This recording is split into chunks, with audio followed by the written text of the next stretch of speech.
There's a saying among runners, never trust the first mile. A lot of times you're shaking it out, like you're not sure that you want to be there. So I was just telling myself, there's nothing wrong. Don't trust this first mile. Okay, don't trust the second one. Maybe not the third one. I really should have listened to what my heart was telling me. My name is Darlene Anita Scott. I am an assistant professor of English, a scholar. I have a twin sister. My twin sister and I were premature. And when we were born, they didn't expect us to survive. My story is that somewhere in utero, we determined that we were going to be here.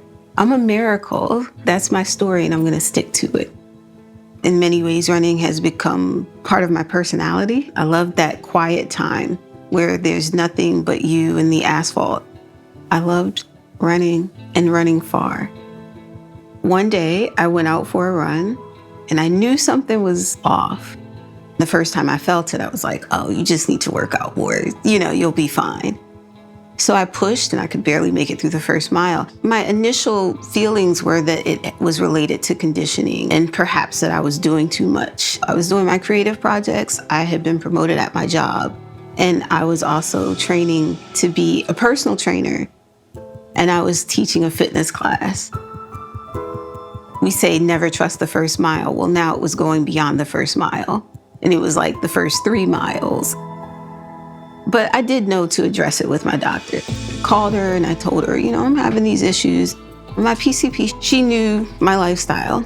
She was like, I think it's related to your lifestyle. You're not getting enough rest and you're not maybe getting enough calories. I go for the chest x-ray. When I go for the chest x-ray, that's when they saw the heart was enlarged. Now, I'm still not hearing the gravity of a situation in which they say, we need you to test today. So the cardiologist comes in. He says, so I hear you're a runner. I said, yes. And he says, you're in heart failure. I didn't completely understand even still, and perhaps I was in shock. I remember him telling me, I'm going to want you to slow down a bit on your running. And I said, by a bit, what are we talking, 5 miles? And he was like, I don't want you to run at all.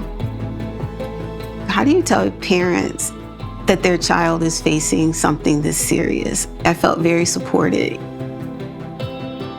I remember us going to a breakfast and we have pictures of that. And I look at the pictures even now because I can see kind of a sadness behind my eyes. But we were together, and that was important.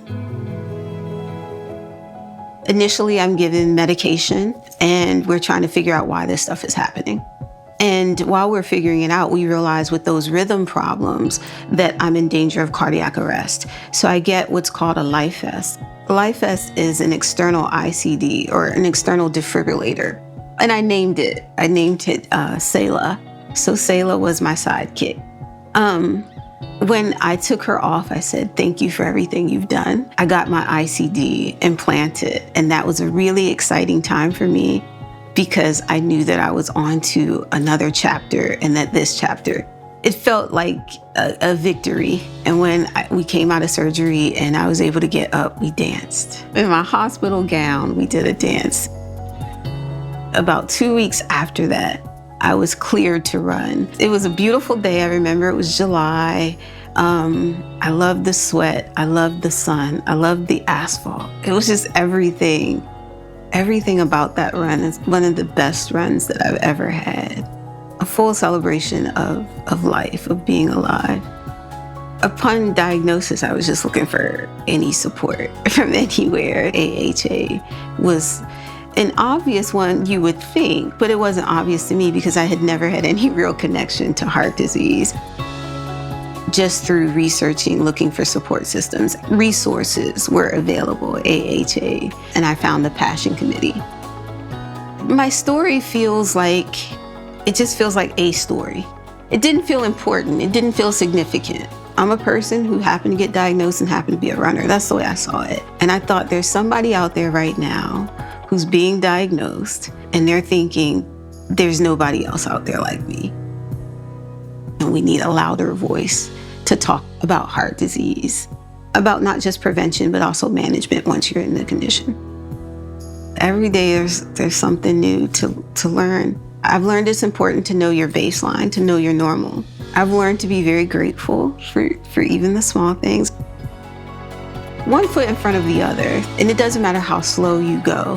And it doesn't matter if you have to pause for a moment, catch your breath, and and so forth, but you do have to keep going. Otherwise, you don't finish 26.2. So that's true of life. You have to keep going.